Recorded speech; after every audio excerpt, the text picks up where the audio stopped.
Hello everybody, welcome back to another episode of The Yapist. It is me, the Tokuist, and we're back here to talk about something huge, and that is how I got into Godzilla and how it's impacted my life. Now, I technically started this channel in 2020.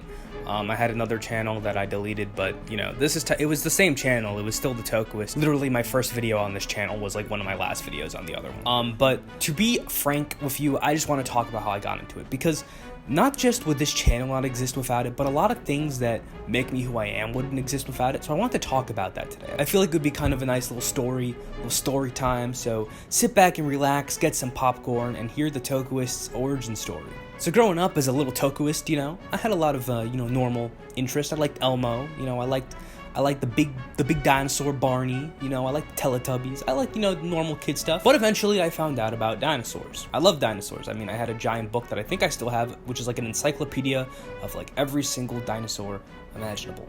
And that book started everything. I remember seeing, shows like Dino Dan and Dinosaur Train and Loving Dinosaurs. I was probably like 2 years old. So my grandma got me volume 1 of the Hanna-Barbera Godzilla.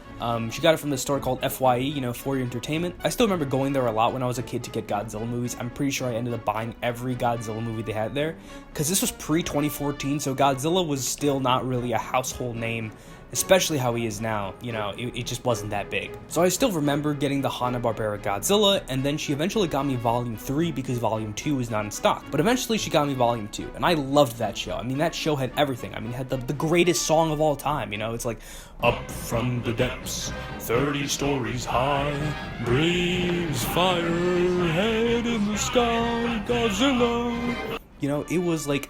It was a bop, bro. You had me throwing it back with that song. Eventually, I got into the 1998 Godzilla animated series. Somehow my little brain went on the internet and found out that people were calling it Zilla Jr. and not Godzilla. So I was like, okay, this is Zilla. I'm watching the animated Zilla show. I still loved it though. It was so good, and it beats the movie so hard. It's not even funny. It's such a good show, and people don't talk about it even today, and I'm kind of surprised because it's really good. So eventually my parents saw that, I had an interest in this stuff, so they did what any parent would do. They showed me the movies they grew up with.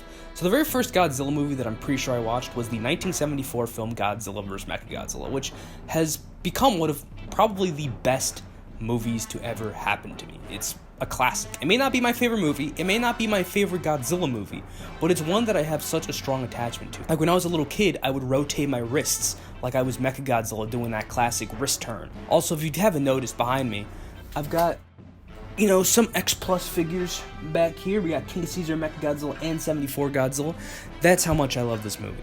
It's like everywhere in my room. You'll see a poster for it somewhere. So back to that movie, I just loved it. I mean, it had everything that I ever wanted. That started the, big boy Godzilla movie binge. I was a big boy now. I was 5 years old, or maybe 4, and I started watching more and more Godzilla movies. There were 2 that I watched a lot as a kid as well, and those were Godzilla Final Wars and Godzilla vs. Destroyer. Final Wars was kind of what opened the door to me finding out about so many different kaiju.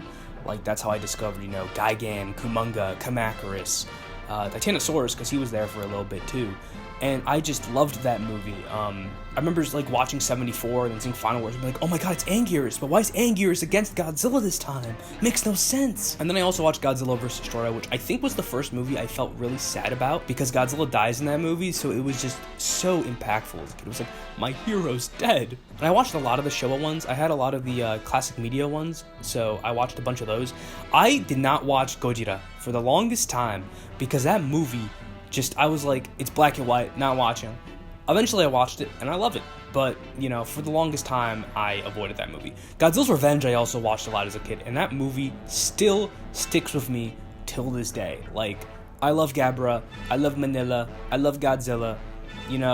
Bro is living my dream being on Monster Island. I would kill to be on Monster Island, guys. Trust me.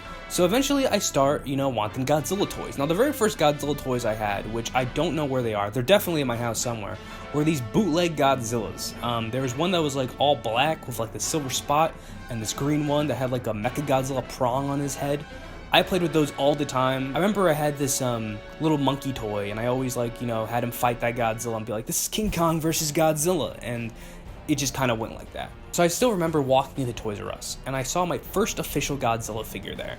You don't know how fast I grabbed that thing off the freaking shelf. I was like, abuelita, abuelito, I need to buy this now. I need this. It's Godzilla. So here's that figure. I'm about to show you. So without further ado, here's the figure that started it all. The Bandai Creations Godzilla 1954. So I got this thing at Toys R Us, played with it for hours on end. I always thought he kind of looked like Heisei Godzilla because he was a bit, he's a bit chunky. And it started my collecting journey, honestly. It was one of the greatest things to ever happen. And I played with this thing all the time. I remember my dad bringing home the Bandai 1968 Godzilla, or my grandparents bringing home another Godzilla figure, like the Ghidorah 91.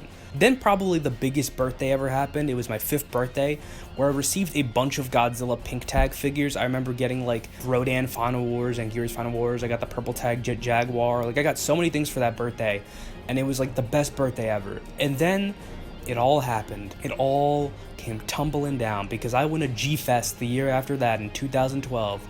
5-year-old me had the best time of his life. Yes, someone pulled the fire alarm. Yes, I thought maybe all the figures were gonna burn down, but I saw so many figures there, a big community of Godzilla fans. I realized I was like in mini heaven. I was like in this place that would go on to probably change my life, and it did in its own way, and we'll get to that also later.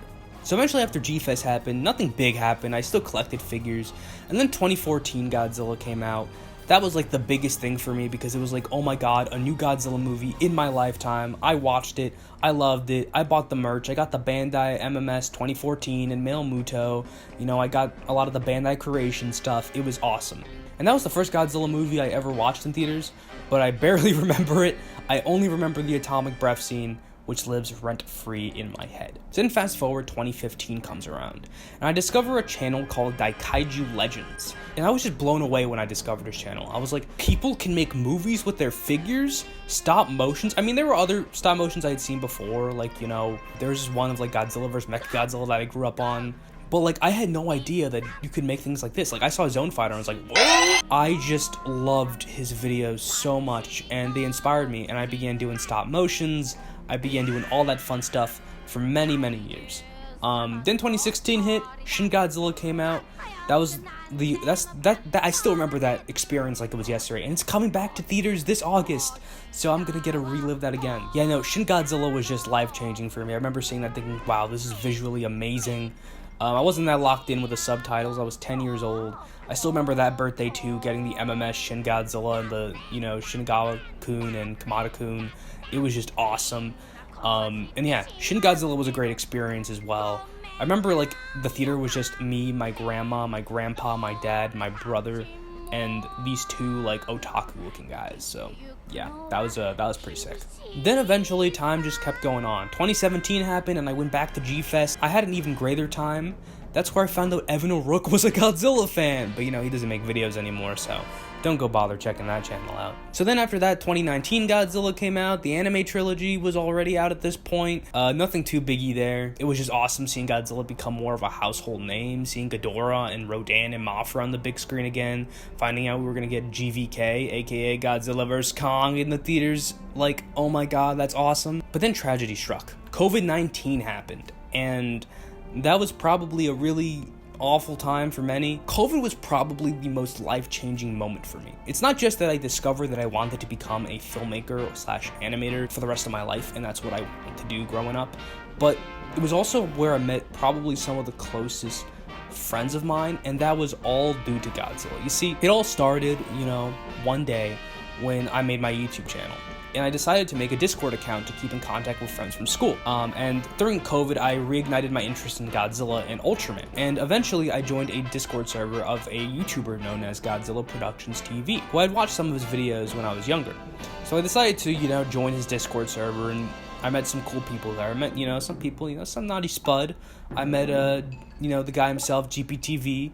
I met Pillowmaster 420, and then, I just met other people in the community, some that shall not be named, and then I met, through them, Robozilla 64, reconnected with Evan O'Rourke, made friends with Turbo Productions, met, Duke Nukem, aka Alex Blade Dancer, I met Tiga Entertainment, I met, Kamada Kizzle eventually, that was, post-COVID, though, but point is, I began meeting so many people, and these people would end up becoming some of the closest friends of mine.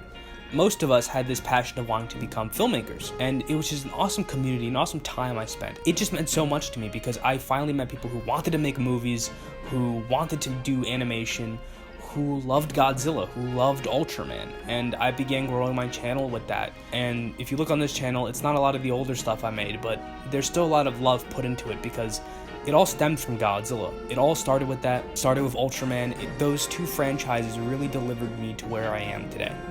And, eventually I met my, pretty much almost all my online friends at G-Fest last year, and it was probably one of the best times of my life because I got to meet the people that I have spoken to for many, many years at this point and hang out with them, spend the weekend, and just cherish the hobby, cherish, what we're into.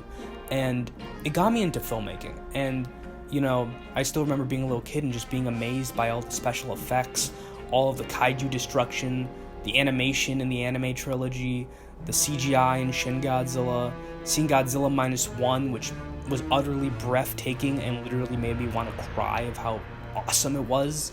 And then moving on to also having friends in this community, it really made me super passionate about becoming a filmmaker, an animator, and most of all being a Godzilla fan. And don't ever feel ashamed also to be a Godzilla fan or have an interest that got you into something, because I'll tell you right now, I would not be where I am today if I didn't get into Godzilla. I would not be a film major. I would not have met a lot of the people I know today. Like a lot of the people I know that are film majors too, or are just my friends because, I met them through the creative hobby. None of that would have happened if I did not decide to watch the Hanna-Barbera Godzilla. So really, if my grandma never gave me that DVD, I would have never, ever been doing any of this. I'm where I'm at today. I'm at this channel today because of Godzilla. That might sound a bit funny to some of you, but it's the truth. I got into the hobby, and now I want to become an animator, and that's what this channel is, really.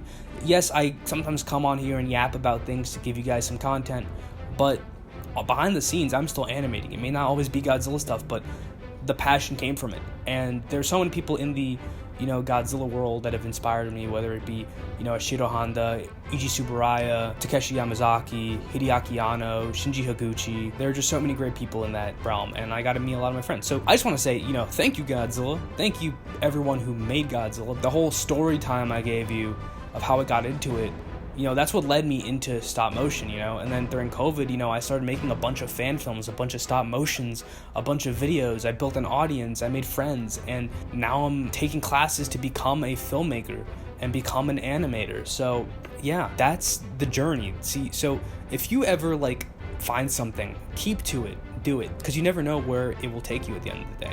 I didn't know that me watching an episode of the Hanna-Barbera Godzilla show when I was 3 years old was going to lead me to being in film school and wanting to, become an animator and be in that industry. So, thank you. And also thank you to all of you, because you guys have been watching these videos for a while, whether it be my animations, or you came from G-Fest videos, or you came from the other Yapist videos I've made. It's just awesome. So, with that being said, thank you so much for watching this video. If you liked it, make sure to click that like button and subscribe, and I'll see you all next time. See ya.